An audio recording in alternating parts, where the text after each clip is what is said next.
السلام علیکم ورحمۃ اللہ وبرکاتہ۔ بسم اللہ الرحمن الرحیم، ان الحمد للہ نحمده ونستعینه ونستغفره ونعوذ باللہ من شرور انفسنا ومن سیئات اعمالنا، من يهده الله فلا مضل له ومن يضلل فلا هادي له، واشهد ان لا اله الا الله واشهد ان محمدا عبده ورسوله۔ یا ایھا الذین آمنوا اتقوا اللہ حق تقاته ولا تموتن الا وانتم مسلمون۔ یا ایھا الناس اتقوا ربکم الذی خلقکم من نفس واحدہ وخلق منها زوجها وبث منهما رجالا كثيرا ونساء واتقوا الله الذي تساءلون به والارحام ان الله كان عليكم رقيبا۔ یا ایھا الذین آمنوا اتقوا الله وقولوا قولا سدیدا يصلح لكم أعمالكم ويغفر لكم ذنوبكم ومن يطع الله ورسوله فقد فاز فوزا عظيما۔ أما بعد فإن خير الحديث كتاب الله وخير الهدي هدي محمد صلى الله عليه وسلم وشر الأمور محدثاتها وكل محدثة بدعة وكل بدعة ضلالة وكل ضلالة في النار۔ أعوذ بالله من الشيطان الرجيم، بسم اللہ الرحمن الرحیم، وتوکل علی الحی الذی لا يموت وسبح بحمدہ وکفى به بذنوب عباده خبیرا۔ وقال جل وعلا في مقام آخر، قل لن يصيبنا إلا ما كتب الله لنا هو مولانا وعلى الله فليتوكل المؤمنون۔ رب اشرح لي صدري ويسر لي أمري واحلل عقدة من لساني يفقهوا قولي، رب زدنی علما۔ اللهم صل على محمد وعلى آل محمد كما صليت على إبراهيم وعلى آل إبراهيم إنك حميد مجيد۔ اللهم بارك على محمد وعلى آل محمد كما باركت على إبراهيم وعلى آل إبراهيم إنك حميد مجيد۔ اسلامی بھائیوں، بزرگوں، نوجوانوں اور عزیز بچوں، سب سے پہلے اللہ رب العالمین کا شکر و احسان کہ جس کے فضل اور جس کے کرم اور جس کی خصوصی نوازش کی بنا پر ہم اور آپ الحمدللہ مسلمان ہیں، ہم اور آپ صاحب ایمان ہیں۔ اسی رب کا شکر، اسی رب کے لیے ہر طرح کی بڑائی اور بزرگی جس نے مجھے آپ سے ملایا اور جس نے آپ کو مجھ سے ملایا۔ اللہ کے شکر و احسان کے بعد تمام نبیوں اور رسولوں پر انگنت درود و سلام، بالخصوص میرے اور آپ کے آخری نبی، پیارے نبی محمد الرسول اللہ صلی اللہ علیہ وسلم پر، اللہم صلی وسلم علی نبینا محمد صلی اللہ علیہ وسلم وبارک علیہ۔ موضوع شروع کرنے سے پہلے میں یہاں کے ذمہ داروں کا اور آپ کے شہر کا، بلکہ آپ تمام کا شکر گزار ہوں، بالخصوص ہمارے ڈاکٹر عمران صاحب کی جنہوں نے رابطہ کیا اور یہاں کی جمعیت سے بات کر کے مجھ جیسے انسان کو بھی یہاں پر آنے کی دعوت دی۔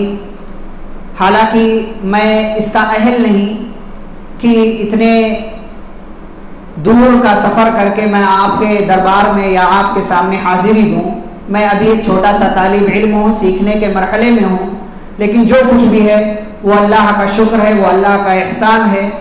دعا کریں کہ اللہ رب العالمین مجھ کم علم کو حق اور سچ بات کہنے اور ہم سبھی کو اس پر عمل کرنے کی توفیق عطا فرمائے۔ میرے بھائی اور بزرگوں، خطبہ مسنونہ کے بعد دو آیتیں میں نے آپ کے سامنے پڑھی ہیں، ان دونوں کا تعلق اللہ پر توکل سے ہے، اور آج کے ہمارے اس درس کا موضوع ہے اللہ پر توکل۔ لیکن یہاں آنے کے بعد مجھے ایک چیز یہاں کے تعلق سے معلوم ہوئی، تو اب صرف ایک موضوع پر نہیں بلکہ انشاءاللہ اللہ پر توکل کے ساتھ ساتھ میں ایک دوسرے موضوع پر بھی کچھ باتیں آپ کے سامنے ذکر کروں گا جس کا تعلق منہج سلف سے ہوگا۔ تو سب سے پہلے اللہ پر توکل دیکھتے ہیں کہ اللہ پر توکل کے تعلق سے کیا باتیں قرآن و حدیث کے اندر ہیں اور ہمیں کس طریقے کا رابطہ، کس طریقے کا تعلق اپنے رب سے رکھنا چاہیے۔ توکل کس کو کہتے ہیں؟ توکل کا ایک سیدھا سادہ معنی یہ ہے کہ اپنے آپ کو حوالے کر دینا، اپنے آپ کو کسی کے حوالے کر دینا، کسی کو سونپ دینا. اور جب یہ اللہ سے جڑ جائے، توکل علی اللہ ہو جائے، تو گویا کہ بندے نے اپنے آپ کو اللہ کے حوالے کر دیا. اسی لیے اللہ پر توکل کرنے کا مطلب یہ ہوا، آپ اگر یہ کہیں کہ میں نے اللہ پر توکل کیا تو اس کا مطلب یہ ہوتا ہے کہ میں نے اپنے آپ کو اللہ کے حوالے کر دیا، اب اللہ ہی میری مدد کرنے والا ہے، اللہ ہی میرا کام بنانے والا ہے. یہ توکل کا معنی ہوگا. اللہ پر توکل ہم سبھی کو کرنا چاہیے. کیوں؟ اس لیے کہ توکل یہ عبادت ہے، اور عبادت کا کوئی بھی کام اللہ کے علاوہ کسی اور کے لیے نہیں کر سکتے. عبادت کا تنہا اور اکیلا مستحق اللہ رب العالمین کی ذات ہے. اسی لیے اللہ رب العالمین نے سورۃ الطلاق کی آیت نمبر 3 میں بیان کیا، وَمَن يَتَوَكَّلْ عَلَى اللَّهِ فَهُوَ حَسْبُهُ، جو اللہ پر توکل کر لے، اللہ پر بھروسہ کر لے، اللہ اس کے لیے کافی ہو جاتا ہے. آپ نے کسی بھی معاملے میں اپنے آپ کو اللہ کے حوالے کر دیا، توکل کر لیا، آپ بھاگ دوڑ کر رہے ہیں، کوشش کر رہے ہیں، ساتھ ساتھ اس کا معاملہ اللہ کے حوالے کر دیا ہے، تو اب گھبرانا چھوڑ دیجیے، پریشان ہونا چھوڑ دیجیے. اللہ آپ کا کام بنائے گا اور ضرور بنائے گا. فَهُوَ حَسْبُهُ، جو بندہ اللہ پر توکل کر لے اللہ اس کے لیے کافی ہو جاتا ہے. اور اللہ جب کافی ہوتا ہے تو وہ اپنے حساب سے کافی ہوتا ہے، ہمارے حساب سے نہیں. اور وہ جب کافی ہوتا ہے تو دنیا جہان کی ساری چیزیں آپ کے خلاف ہو جائیں، لیکن رب کا کافی ہونا یہ آپ کے لیے کافی ہے. رب آپ کے لیے کافی ہو گیا، بس معاملہ ختم. کائنات کی تمام چیزیں آپ کے خلاف ہو جائیں، فرق نہیں پڑتا اگر اللہ آپ کے ساتھ ہے، اگر اللہ آپ کے لیے کافی ہو گیا. اسی لیے اللہ رب العالمین نے سورہ آل عمران کی ایک آیت میں کہا، إِن يَنصُرْكُمُ اللَّهُ فَلَا غَالِبَ لَكُمْ، اگر تمہاری مدد اللہ کر دے تو تمہیں کوئی ہرا نہیں سکتا. وَإِن يَخْذُلْكُمْ، اور اگر اللہ تمہیں رسوا کر دے، فَمَنْ ذَا الَّذِي يَنصُرُكُمْ مِنْ بَعْدِهِ، تو اللہ کے رسوا کرنے کے بعد کون ہے جو تمہاری مدد کرے گا؟ پھر اللہ کیا کہتے ہیں، وَعَلَى اللَّهِ فَلْيَتَوَكَّلِ الْمُؤْمِنُونَ، لہذا اپنی زندگی کے تمام تر معاملات میں مسلمانوں کو، مومنوں کو اللہ ہی پر بھروسہ رکھنا چاہیے. کیوں؟ اس لیے کہ مدد کرنے والی ذات وہی ہے، رسوا کرنے والی ذات وہی ہے. اور ہمارا یہ عقیدہ ہے کہ ہماری زندگی میں جو کچھ بھی ہوتا ہے وہ اللہ کی اجازت کے بغیر نہیں ہو سکتا. اللہ جب تک اجازت نہ دے آگ بھی ابراہیم علیہ السلام کو جلا نہیں سکتی. آگ کا کام ہے جلانا، آگ اپنی تاثیر رکھتی ہے، آگ اپنا کام کرتی ہے، لیکن اگر اللہ کی طرف سے اجازت نہ ہو تو وہ آگ بھی اپنا اثر چھوڑ دیتی، اپنا اثر نہیں دکھاتی. قُلْنَا يَا نَارُ كُونِي بَرْدًا وَسَلَامًا عَلَىٰ إِبْرَاهِيمَ، ہم نے کہا اے آگ تو ٹھنڈی اور ساتھ ساتھ سلامتی والی ہو جا ابراہیم علیہ السلام پر. ابراہیم علیہ السلام کو اللہ پر توکل تھا، اللہ پر بھروسہ تھا. اللہ پر بھروسہ کرنے کا نتیجہ یہ ہوا کہ اللہ ان کے لیے کافی ہو گیا، اور ایسے کافی ہوا کہ اس آگ نے اپنا اثر ختم کر دیا. اگر اللہ نہ چاہے کائنات کی ساری چیزیں مل کر کے آپ کا کوئی نقصان نہیں کر سکتی، آپ کو ذرہ برابر نقصان نہیں پہنچا سکتی. ابراہیم علیہ السلام تیار ہیں، چھری تیز کر لیا ہے، بیٹے کی گردن پر چھری رکھ دی ہے، لیکن اللہ کی مرضی نہیں ہوئی، اس چھری نے کام نہیں کیا. وَنَادَيْنَاهُ أَن يَا إِبْرَاهِيمُ قَدْ صَدَّقْتَ الرُّؤْيَا، اے ابراہیم تم نے خواب سچ کر دکھایا. ہم ایسے ہی احسان کرنے والوں کو بدلہ دیتے ہیں. یہ آزمائش تھی، آپ آزمائش میں کامیاب ہوئے، آپ کا بیٹا بھی آزمائش میں کامیاب ہو گیا. توکل اگر ہے، بھروسہ اگر آپ کی زندگی میں اللہ پر ہے تو بس ریلیکس، آرام کیجیے. آرام کیجیے کا مطلب ہے ٹینشن نہیں. آرام کیجئے کا مطلب یہ نہیں ہے کہ آپ گھر میں بیٹھ جائے روزی آئے گی میں نے اللہ پر توکل کر لیا، اسباب اختیار کرنا ہے آپ کو. اسی لیے اللہ نے کیا کہا فَإِذَا عَزَمْتَ فَتَوَكَّلْ عَلَى اللَّهِ.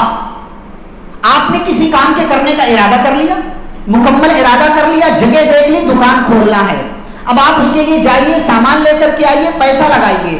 فَإِذَا عَزَمْتَ جب آپ نے مکمل بھاگ دوڑ کر لیا، کوشش کر لیا، تو ساتھ ساتھ کیا کرنا ہے آپ کو فَتَوَكَّلْ عَلَى اللَّهِ وہ معاملہ اللہ پر چھوڑ دیجیے. یہ مت دیکھیے کہ میرے آزو بازو بھی کسی جیسی کئی دکانیں ہیں تو میرا کیا ہوگا، میری دکان پر تو کسٹمر نہیں آئیں گے. گویا کہ آپ کا بھروسہ لوکیشن پر ہے، آپ کا بھروسہ آزو بازو والوں پر ہے، آپ کا بھروسہ گراہک پر ہے، کسٹمرز پر ہے نہیں.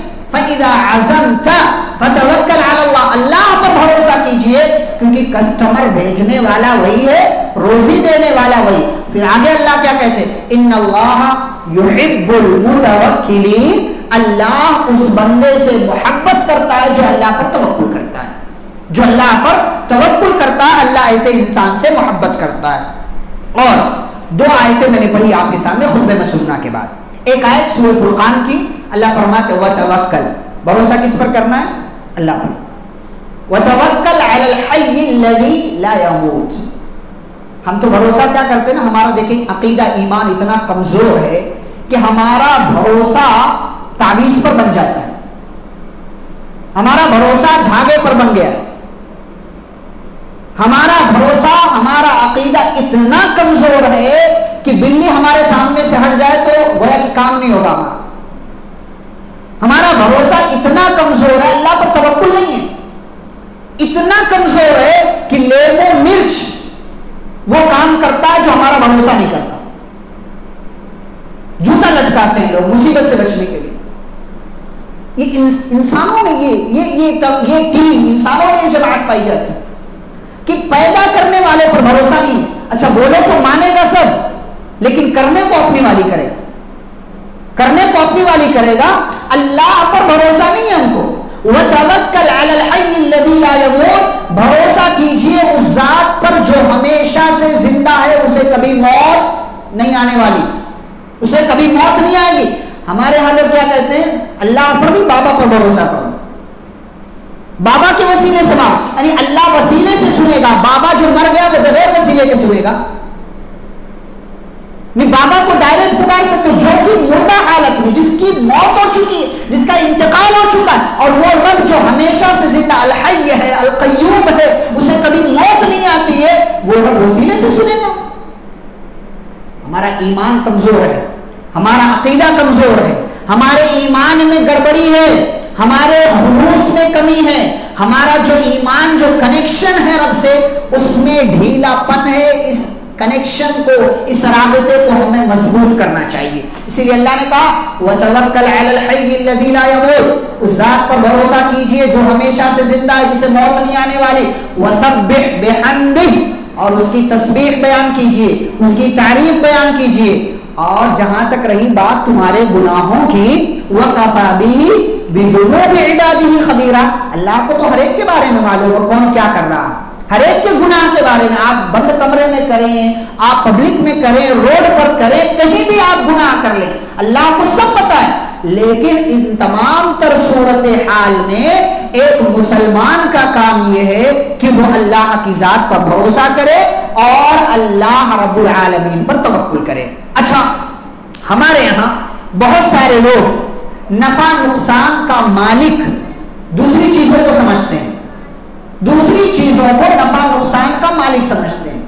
یہ چیز مجھے نفع دینے والی ہے، یہ چیز نقصان دینے والی. دیکھیں ہماری شریعت کا ایک قانون ہے کہ آپ بیمار ہو جائیں تو دوا علاج کرائیں، دوا علاج کرائیں منع نہیں ہے، لیکن مکمل بھروسہ اس دوا پر نہیں ہو جانا چاہیے آپ کا کہ بھائی اب دوا ہی سب کچھ کر. جیسے بہت سارے لوگ نا یہاں عقیدے کی کمزوری دکھتے، ڈاکٹر صاحب اب آپ ہی بچانے والے ہیں، ہم نے تو آپ پر بھروسہ کر لیا، اب آپ ہی بچا سکتے ہیں. سارے ڈاکٹروں نے جواب دیا اب آپ ہی یہ کام کر سکتے ہیں، ہم آپ کے پاس بڑی امید لے کر کے آئے. بھائی اس کو سورس بنائیں، اس کو ذریعہ بنائیں بیماری ختم کرنے کے لیے، اس کو نجات کا ذریعہ نہ سمجھے، نجات دینے والا ہو. نفع دینے والا وہ ہے، نقصان دینے والا وہ ہے۔ اللہ نے کیا کہا؟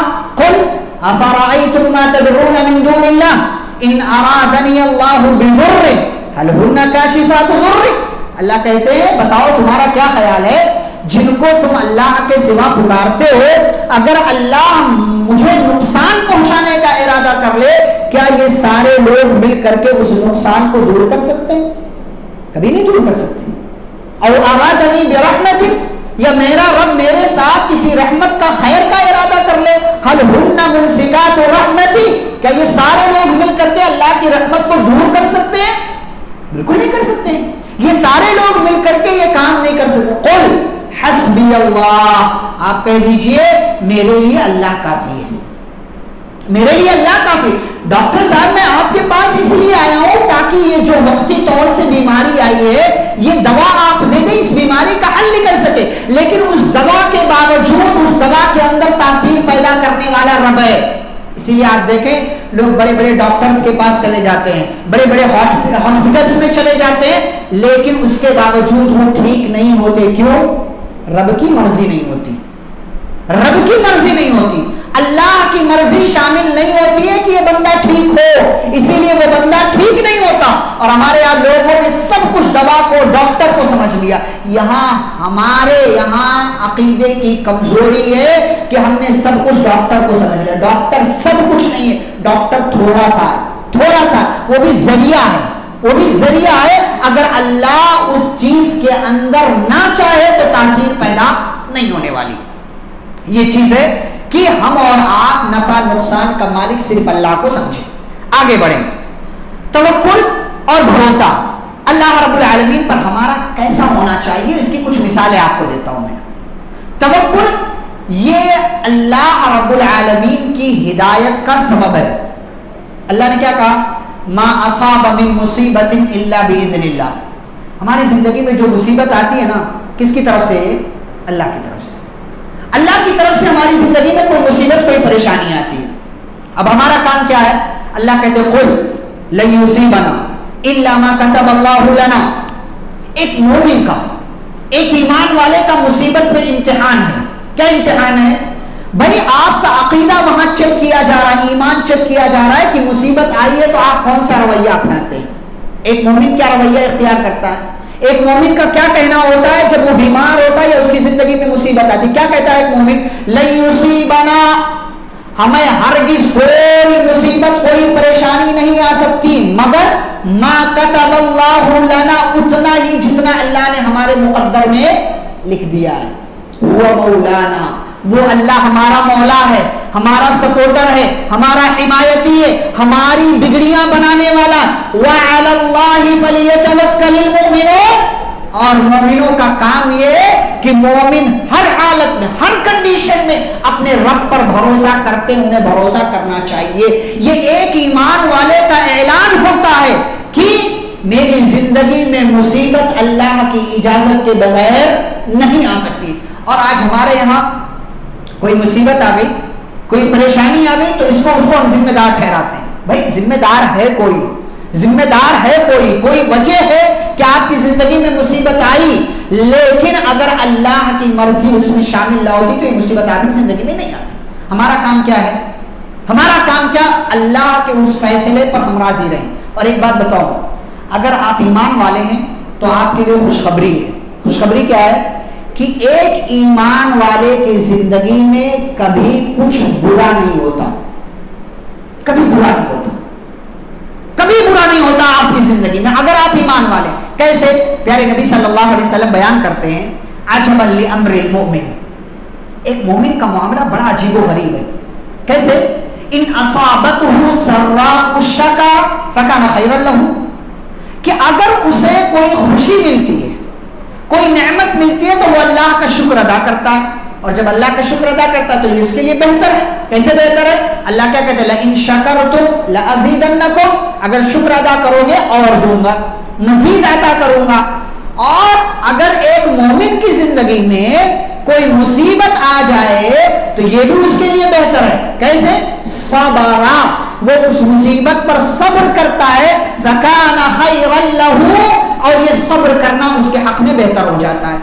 صبر کرنا کیسے بہتر ہوتا ہے کہ اللہ پھر اس کے ساتھ ہو جاتا ہے. یعنی اگر آپ کی زندگی میں مصیبت آ گئی, آپ نے اللہ کا فیصلہ سمجھ کر قبول کر لیا, اس چیز پر آپ نے رونے چیخنے چلانے کے بجائے صبر کر لیا, تو اللہ آپ کے ساتھ ہو گیا. اور اللہ جب صبر کرنے والوں کے ساتھ ہو جاتا ہے تو آپ جانتے انما یوفی الصابرون اجرهم بغیر حساب, صبر کرنے والوں کو اللہ انکاؤنٹیبل اجر و ثواب دیتا, اتنا دیتا ہے کہ پھر وہ جو صبر کرنے والا ہے وہ اس کو سنبھال نہیں پاتا. پیارے نبی صلی اللہ علیہ وسلم کی زندگی میں ایک ایسا واقعہ آیا, ام سلمہ رضی اللہ تعالیٰ عنہ پیارے نبی صلی اللہ علیہ وسلم کی بیوی ہے, لیکن نبی کی بیوی بننے سے پہلے ان کی زندگی میں ایک بڑی مصیبت آئی, اور وہ مصیبت آئی کہ ان کے شوہر ابو سلمہ کا انتقال ہو گیا.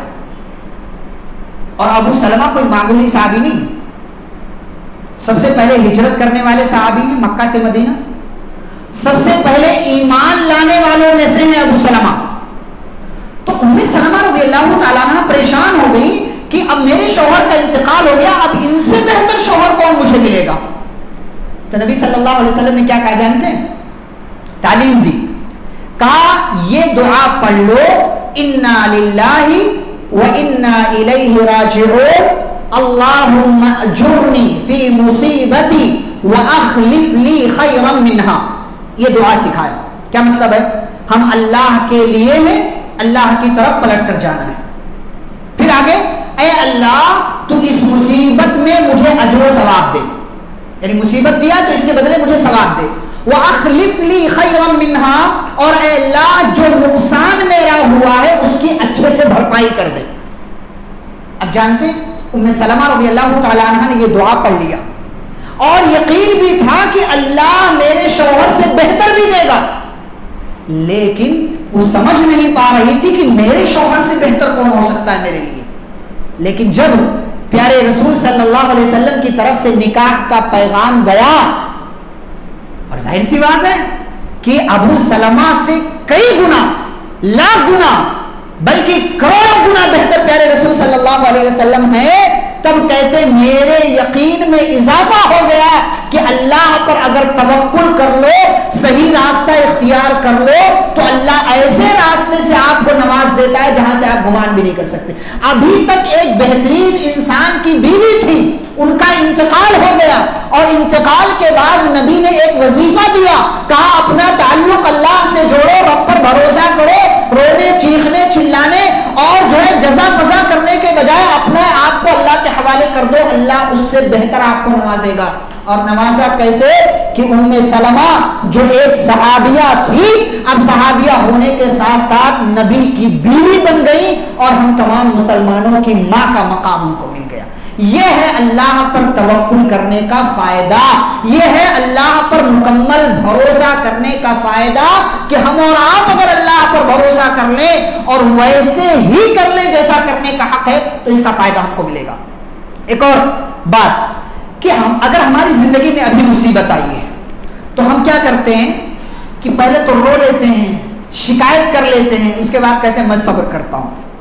یہ صبر اللہ کو نہیں چاہیے, یہ صبر اللہ کو نہیں چاہیے.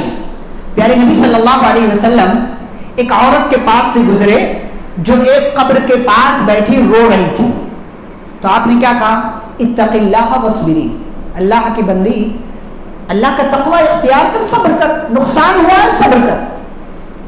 تو اب ظاہر سی بات ہے وہ کسی رشتہ دار کا انتقال ہوا تھا, کسی عزیز کا, کسی قریبی کا, اب وہ غم میں تھی, رو رہی تھی, تو انہوں نے نبی کی آواز پر دھیان نہیں دیا. اور غم میں ہوتا ہے ایسا, پریشان ہم ہو تو پتہ نہیں چلتا کون آیا کون گیا گھر میں, تو نبی کی آواز پر زیادہ توجہ انہوں نے نہیں دی. تو انہوں نے کیا کہا؟ جائیے جائیے اپنا کام کیجیے, آپ کو کیا پتا میرے اوپر کون سی مصیبت آئی ہے.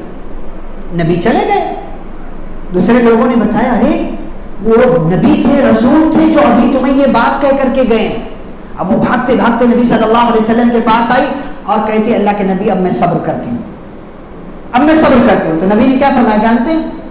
یہ صبر نہیں ہے, اسے صبر نہیں کہتے کہ پہلے رو لو, آنسو بہا لو, اور پہلے جو ہے چیخنا چلانا کر لو, اس کے بعد کہو کہ صبر کرتے. نہیں, انما الصبر عند الصدمة الاولى, ابھی خبر ملی بیٹے کا انتقال ہوا، ابھی صبر، ابھی خبر ملی ماں کا انتقال ہوا، سب اللہ تیرا فیصلہ، میں راضی. ٹھیک ہے آنسو آئیں گے، غم ہوگا، تکلیف ہوگی، پریشانی ہوگی، دل پریشان اور اداس ہوگا، لیکن اس کو ہمیں بہت زیادہ ظاہر نہیں کرنا. نبی کے پیارے بیٹے ابراہیم رضی اللہ عنہ کا انتقال ہوا، نبی کی آنکھ سے آنسو نکلے، لیکن نبی نے رونے کا، چیخنے کا، چلانے کا کام نہیں کیا. اور صبر یہی ہے کہ ابھی آپ کو خبر ملی کہ کسی عزیز کا، کسی رشتہ دار کا انتقال ہو گیا، چیخنے چلانے کے بجائے اللہ کا فیصلہ سمجھ کر قبول کر لے اور اس معاملے کو اللہ کے حوالے کر دیں. یہ ہے اصل اللہ پر توکل، اور یہ ہے اصل صبر جو ہماری زندگی میں داخل اور شامل نہیں ہے. مزید آگے بڑھیں. توکل کی مثال، کیسا ہمارا توکل ہونا چاہیے اللہ پر. یہ ایک بات بیان کی ام سلمہ رضی اللہ تعالیٰ عنہ کا واقعہ. اور اسی طریقے سے آپ دیکھیں کہ اگر ہماری زندگی میں توکل آ جائے، اگر ہماری زندگی میں اللہ پر بھروسہ آ جائے تو ہم اور آپ بہت کامیاب ہوں گے. لیکن مسئلہ یہ ہے کہ ہمارے ایمان میں اتنی کمزوری ہے کہ ہم ذرا ذرا سی بات پر اپنے ایمان سے سمجھوتا کر لیتے ہیں، اپنے ایمان کو بیچ دیتے ہیں، اپنے ایمان کو بیچ دیتے ہیں کسی بابا کے ہاتھ، کسی پاکھنڈی کے ہاتھ اور کسی اور کے ہاتھ. ہمارا ایمان اتنا، اور اسی لیے جب ہمارا ایمان مضبوط نہیں ہے تو ہمارا رب پر مکمل بھروسہ بھی نہیں. اور یاد رکھیں جو بندہ ڈھلمل یقین ہو، ڈھلمل یقین مطلب جس کا کوئی عقیدہ نہ ہو، کبھی ادھر کبھی ادھر، کبھی یہاں جدھر کو ہوا چلتی ہے ادھر ہی کو وہ چلا جاتا ہے، جس نے جیسا کہا ویسا مان لیا، جس نے جو کہا اس پر ایمان لیا، اس پر یقین کر لیا. جس بندے کے ایمان میں کمزوری ہو وہ بندہ کسی ایک جگہ پر ٹھہر نہیں سکتا. وہ کبھی یہ پیر بدلے گا، کبھی وہ بابا بدلے گا، کبھی یہاں کا چکر لگائے گا، کبھی وہاں چکر لگائے گا. اس لیے کہ جس نے اللہ کے در کو چھوڑ دیا اس کا نقصان یہ ہوتا ہے کہ وہ در در بھٹکتا ہے. لیکن جس نے رب کے دربار کو، رب کے در کو اپنا لیا، جو رب کا ہو گیا پھر رب اس کا ہو جاتا ہے. اگر آپ رب کے نہیں ہوں گے تو رب آپ کا نہیں ہوگا. وَلَا تَكُونُوا كَالَّذِينَ نَسُوا اللَّهَ فَأَنسَاهُمْ أَنفُسَهُمْ. ان لوگوں کی طرح مت ہو جاؤ جو اللہ کو بھول گئے. اور جو اللہ کو بھول جاتا ہے تو اللہ تو ایسوں کو بھولتا ہی ہے، ساتھ ساتھ پھر یہ اپنے آپ کو بھی بھول جاتے ہیں کہ میں کیا کر رہا ہوں. اس لیے بہت سارے لوگ دیکھیں غلط راستے پر ہیں، لیکن ان کو یہ لگتا ہے کہ سب سے سیدھے راستے پر میں ہوں، مجھ سے زیادہ ایمان والا، مجھ سے زیادہ تقوی اور پرہیزگار کوئی اور نہیں ہے، مجھ سے بڑا جنتی اور کوئی نہیں ہے. کیوں؟ ایسی سوچ ان کے دماغ میں کیوں آ رہی؟ کیونکہ ان کے اعمال کو شیطان نے خوبصورت بنا کر کے پیش کر دیا کہ بھائی تو تو بڑا اچھا ہے، تو جس سے اچھا تو کوئی نہیں ہے، تو بس کرتا جا، تو بہت اچھا ہے. کیوں ایسا؟ اس کے کیونکہ وہ اللہ کو بھولا تو بدلے میں اللہ اس کو بھول گیا. اور اللہ جب بھول جاتا ہے تو پھر ایسا بندہ اپنے آپ کو بھی بھول جاتا ہے کہ میں کیا کر رہا ہوں. اس لیے کبھی بھی اللہ کو بھولے نہیں، اللہ کو کبھی نہ بھولے، کیونکہ نجات دینے والا وہی ہے، آپ کی بگڑیاں بنانے والا وہی ہے. امن یجیب المضطر اذا دعا، کتنی بڑی مصیبت کیوں نہ آ جائے، اگر آپ کا یہ عقیدہ بن گیا ہے کہ یہ فلاں بھوت پریت آسے وہ فلانے ڈھمکانے کی وجہ سے یہ سب کچھ ہو رہا، تو گویا کہ اپنے ایمان کا سودا کر لیا، اپنا عقیدہ بیچ دیا، آپ نے اپنا عقیدہ آپ نے بیچ دیا. پیارے نبی صلی اللہ علیہ وسلم کے بیٹے ابراہیم رضی اللہ عنہ کا انتقال ہوا، اور اتفاق دیکھیے کہ اسی دن سورج گرہن یا چاند گرہن لگ گیا. نبی کو ایک طرف تکلیف تھی، لیکن صحابہ کو جب یہ دیکھا کہ صحابہ کہہ رہے ہیں کہ نبی کے بیٹے کے انتقال کی وجہ سے آج سورج گرہن یا چاند گرہن لگ گیا، عقیدے میں گڑبڑی آ رہی تھی کہ نبی کے بیٹے کے انتقال کی وجہ سے یہ سورج گرہن یا چاند گرہن لگا. نبی نے اپنی تکلیف کو بھول کر کے صحابہ کے عقیدے کو درست کیا. کہا سنو، ان الشمس والقمر آیتان من آیات اللہ لا ينکسفان لموت احد ولا لحیاتہ. کہا میرے صحابہ سنو، سورج اور چاند یہ اللہ کی نشانیوں میں سے دو نشانیاں ہیں. کسی کی زندگی اور کسی کی موت سے سورج گرہن چاند گرہن کا کوئی تعلق نہیں ہے. فَإِذَا رَأَيْتُمُوهَا جب سورج گرہن یا چاند گرہن دیکھو تو نماز پڑھو, اللہ کا ذکر کرو, یہاں تک کہ یہ مصیبت ٹل جائے. اور ہمارے یہاں کیا, کوئی مصیبت آ جائے, فلاں نے جادو کیا ہے, فلانے کی وجہ سے ہوا ہے. سب سے باباؤں نے ہمارا عقیدہ اتنا کمزور کر دیا کہ بھائی تیری زندگی میں مصیبت آئی تو جادو پکا ہوا, جادو پکا ہوا. حالانکہ ایک حدیث سناؤ, بڑی پیاری حدیث ہے. پیارے نبی صلی اللہ علیہ وسلم فرماتے ہیں من یرید اللہ بہ خیرا, ایک حدیث تو آپ سنتے یفقہہ فی الدین, کہ جس کے ساتھ اللہ خیر کر لے اس کو دین کی سمجھ دیتا ہے. لیکن اسی جیسی ایک اور حدیث ہے من یرید اللہ بہ خیرا یصب منہ, جس کے ساتھ اللہ خیر کرنا چاہتا ہے اللہ اس کو کسی مصیبت میں ڈال دیتا ہے. اور ہمارے یہاں لوگوں نے کیا کہہ رکھا, یہ اس کا ایکسیڈنٹ ہوا ہے, پکا کوئی گناہ کیا ہوگا اس نے, پکا کوئی گناہ کیا ہوگا اس نے. ارے ہم تو اس کو بڑا اچھا سمجھتے تھے, اس کے گناہ کی وجہ سے اس کے اوپر کوئی مصیبت آئی. ارے بھائی گناہ کی وجہ سے ہی صرف مصیبت نہیں آتی, اگر گناہ کی وجہ سے مصیبت آتی تو نبیوں نے کون سا گناہ کیا تھا؟ نبیوں نے وہ تو معصوم عن الخطا تھے, گناہوں سے پاک صاف تھے, تو نبیوں نے کون سا گناہ کیا اگر گناہوں کی وجہ سے انسانی زندگی میں مصیبتیں آتی ہیں؟ اللہ مصیبت اس لیے بھی ڈالتا ہے تاکہ اس کے مقام کو اور اونچا کر دے. اشد الناس بلاء الانبیاء ثم الامثل فالامثل, سب سے زیادہ مصیبت اگر کسی کی زندگی میں آتی ہے تو نبیوں کی زندگی میں آتی ہے, اور نبی کے بعد پھر ان کے جو قریب ہوگا اس کی زندگی میں, پھر ان کے جو قریب ہوگا اس کی زندگی میں. یہاں تک کہ بعض دفعہ ایسا ہوتا ہے کہ انسان کی نیکی اس کو اس مقام تک نہیں پہنچا سکتی جس مقام تک اللہ اسے لے جانا چاہتا ہے, تو اللہ اس کی زندگی میں مصیبت ڈال دیتا ہے کہ اگر اس نے صبر کر لیا, اگر یہ امتحان میں کامیاب ہو گیا تو اس کو یہ مقام و لیول مل جائے گا. ہماری زندگی میں مصیبت کا آنا یہ برا نہیں ہے. پہلی بات تو ہم اپنے دماغ سے نکال دیں کہ میری زندگی میں مصیبت آئی ہے تو کوئی یہ وجہ کوئی وہ وجہ, فلاں کی زندگی میں مصیبت آئی ہے تو اس کے گناہ کی وجہ سے آئی ہے, یہ بات اپنی دماغ سے نکال دیں. دوسری بات کہ اس کے اندر اگر مصیبت آ گئی ہے تو یہ سمجھے کہ یہ مصیبت اللہ کی طرف سے آئی ہے, کسی دوسرے کی طرف سے نہیں ہے. کوئی اتنا پاورفل نہیں ہے کہ وہ آپ کی ذات کو نقصان پہنچا سکے. اچھا چلے اسی پر ایک حدیث دیکھ لیں. پیارے نبی صلی اللہ علیہ وسلم نے عبداللہ بن عباس رضی اللہ تعالی عنہما کو, جو ابھی ننھے منھے سے بچے تھے, ان کا عقیدہ درست کرتے ہوئے اللہ کے حوالے اپنے آپ کو کر دینے کی تعلیم دیتے ہوئے بیان کیا. وہی نصیحت آپ بھی اپنی زندگی میں یاد رکھیں اور اپنے بچوں کو بتائیں. کہا وَعْلَمْ, اے عبداللہ ابن عباس جان لو, ان الامت, پوری کائنات, لو اجتمعت, اگر جمع ہو جائے, علی ان ينفعوک, اس بات پر کہ وہ تمہیں فائدہ پہنچائے, لم ينفعوک, وہ تمہیں فائدہ نہیں پہنچا سکتے ہیں, الا ما كتب اللہ لک, مگر اتنا ہی جتنا اللہ نے آپ کے مقدر میں لکھ دیا. ولو اجتمعوا, اور اگر اس بات پر جمع ہو جائے, علی ان يضروک بشیء, کہ تمہیں ذرہ برابر نقصان پہنچا سکے, لم يضروک, تو تمہیں نقصان نہیں پہنچا سکتے, الا بشیء قد كتبه اللہ لک, مگر اتنا ہی جتنا اللہ نے آپ کے مقدر میں لکھ دیا. یہ ایمان, یہ توکل ہمارا اگر ہو گیا کہ پوری کائنات مل جائے تب بھی ہمیں ذرہ برابر فائدہ یا نقصان نہیں پہنچا سکتی, تو آسیب, پریت, بھوت, فلانے ڈھمکانے کے پیچھے بھاگنے کے بجائے آپ ہر صورت میں اللہ رب العالمین پر اپنا بھروسہ رکھیں گے اور اپنے ایمان کو مضبوط رکھیں گے. کیسے؟ پیارے نبی صلی اللہ علیہ وسلم ابو بکر صدیق رضی اللہ تعالیٰ عنہ کے ساتھ غار ثور میں ہجرت کا جب سفر کیا, آپ نے مکہ چھوڑا تو غار ثور میں آپ گئے, 3 رات 3 دن وہاں پر آپ رہے.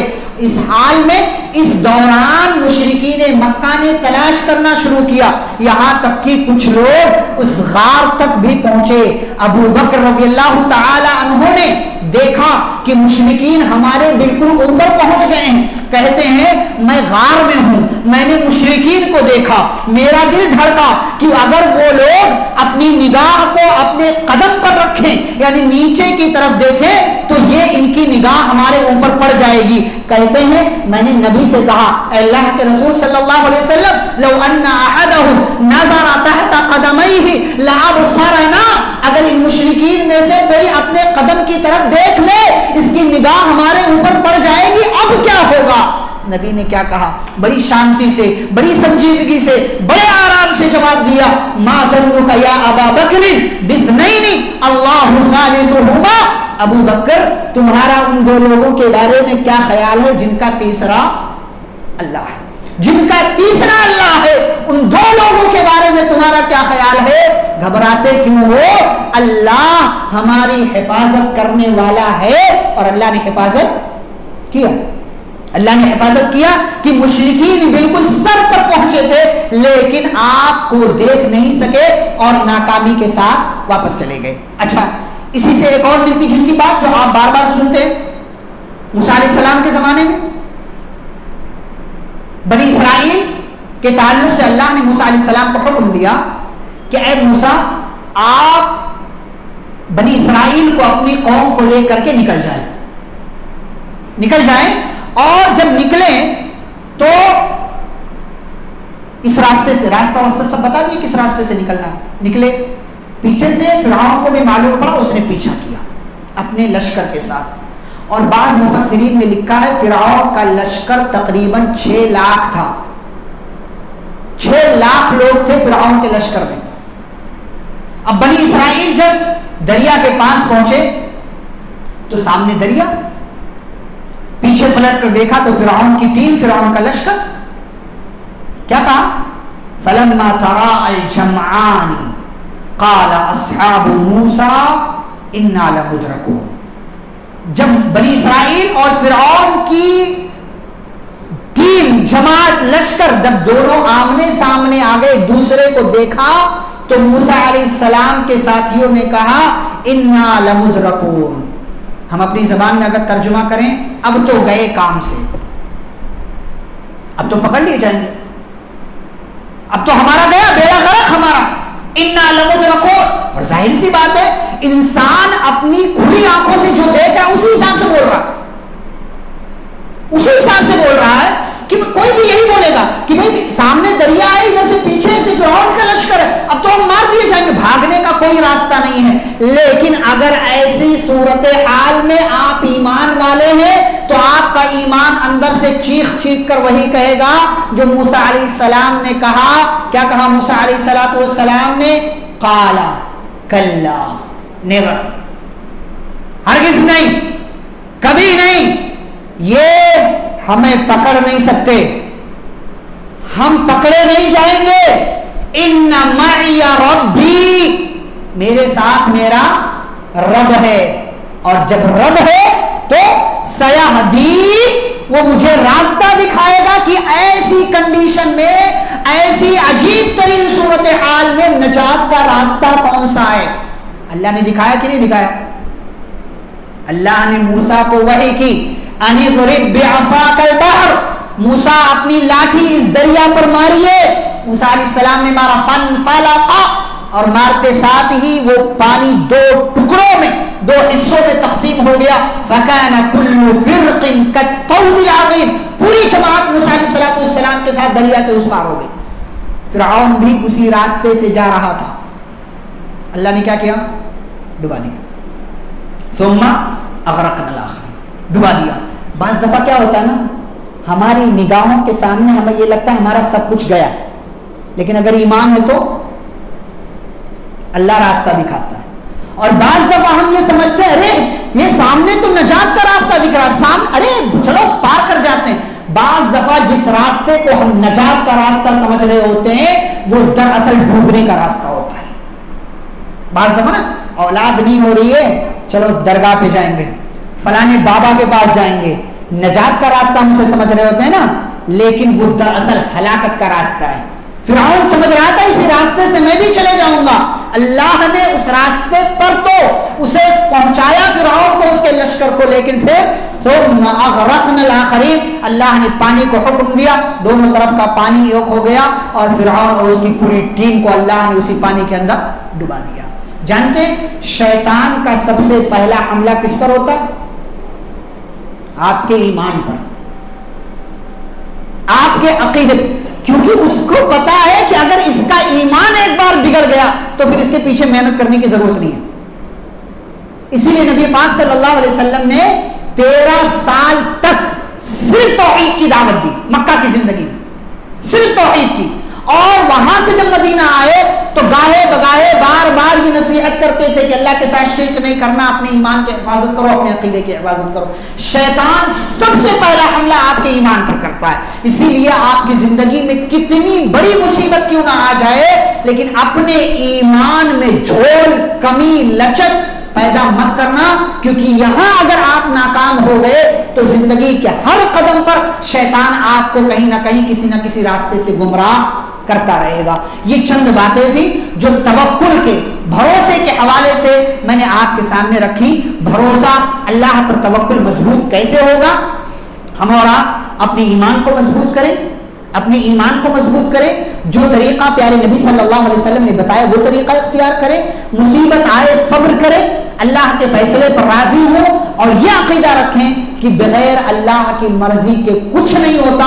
اگر آپ نے یہ عقیدہ رکھ لیا تو پھر آپ کی زندگی میں لاکھ مصیبتیں آئیں، نہ آپ کسی دن کو منحوس سمجھیں گے، نہ آپ کی زندگی میں آسے بھوت پریت وغیرہ کا حملہ ہوگا، نہ کوئی دوسرا انسان آپ کو گمراہ کر سکتا ہے، اور نہ ہی ابلیس اور شیطان کا ہتھیار آپ کے اوپر کامیاب ہوگا۔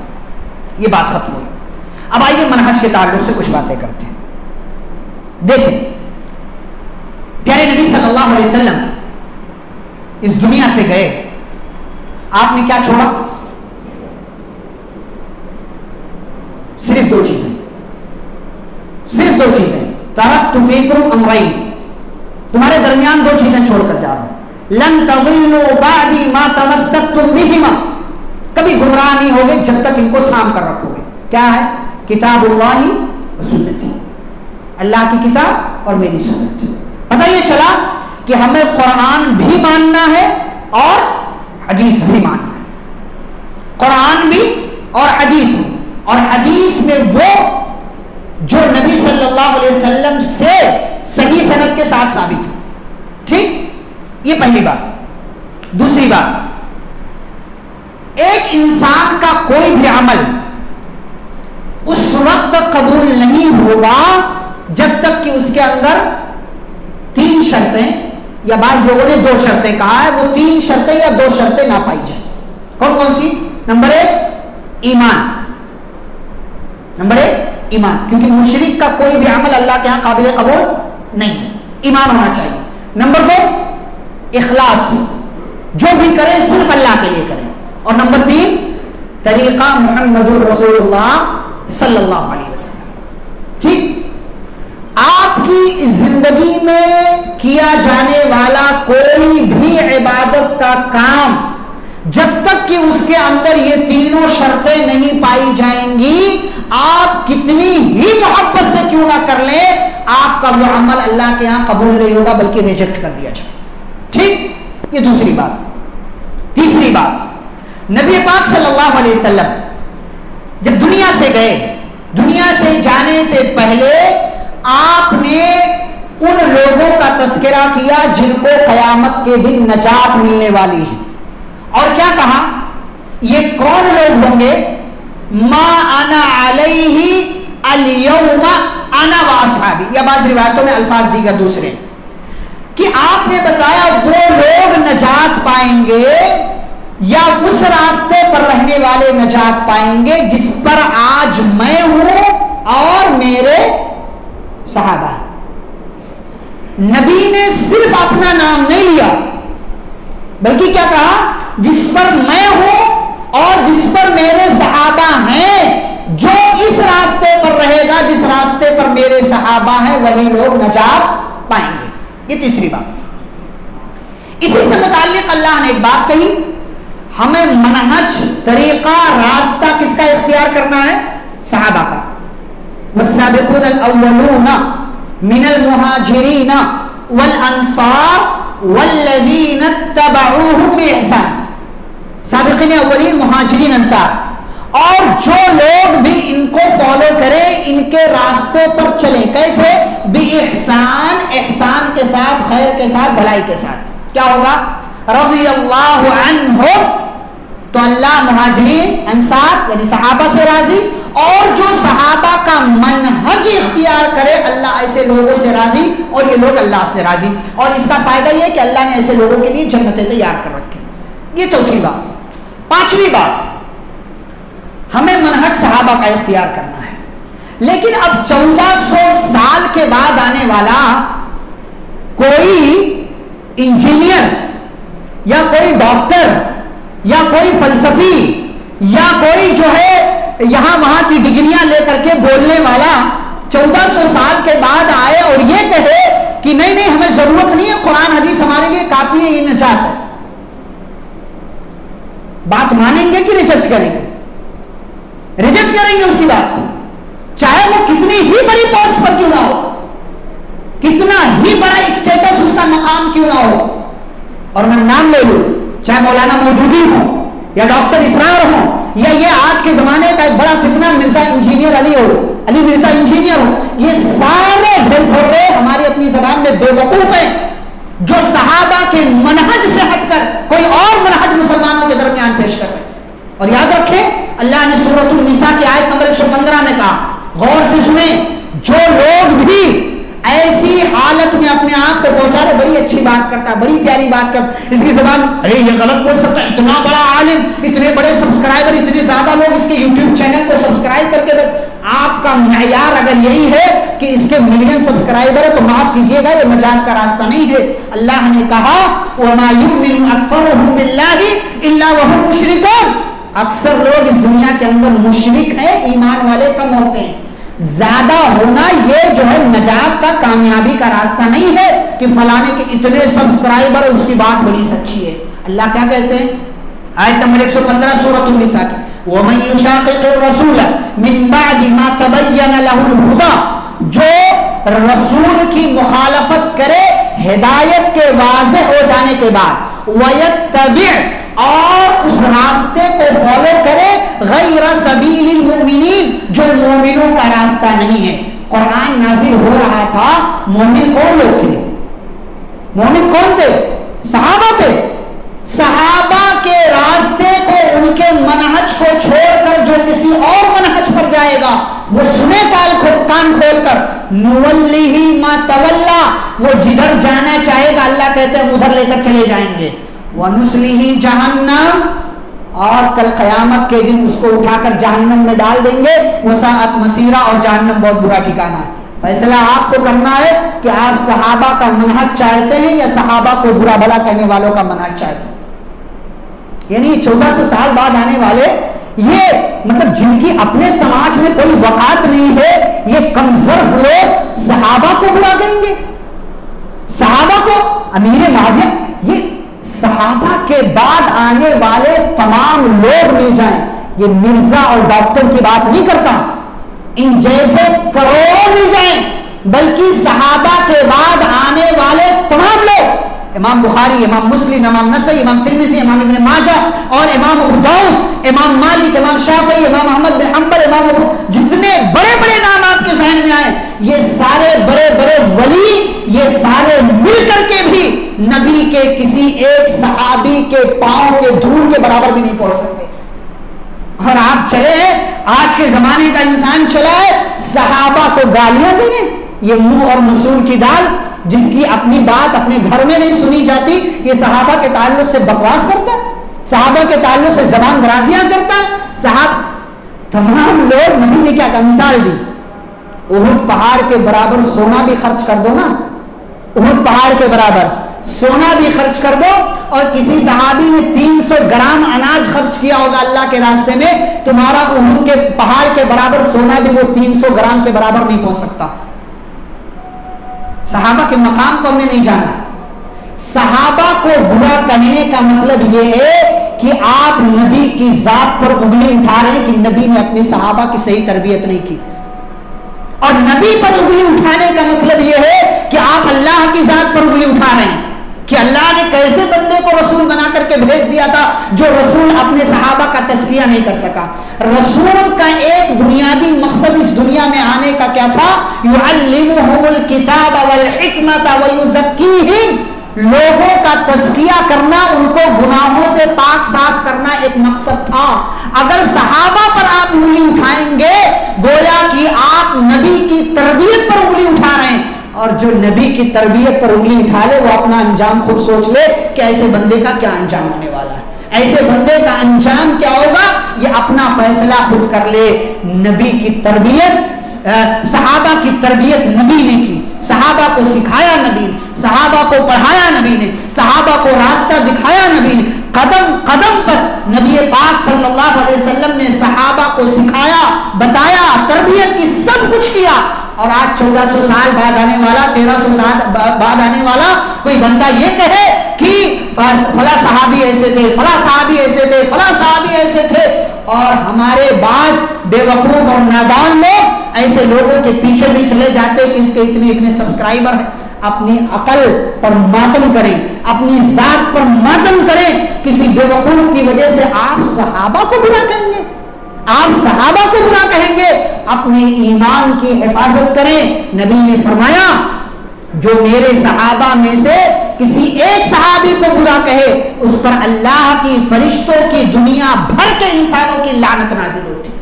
ایسا بندہ لعنتی ہے، ایسا بندہ لعنت کا مستحق ہے جو کہے کہ امیر معاویہ ایسے تھے، ابو ہریرہ ایسے تھے، ابو بکر ایسے تھے، عثمان ایسے تھے رضی اللہ عنہم اجمعین. صحابہ کے اختلافات کے پیچھے نہ پڑیں.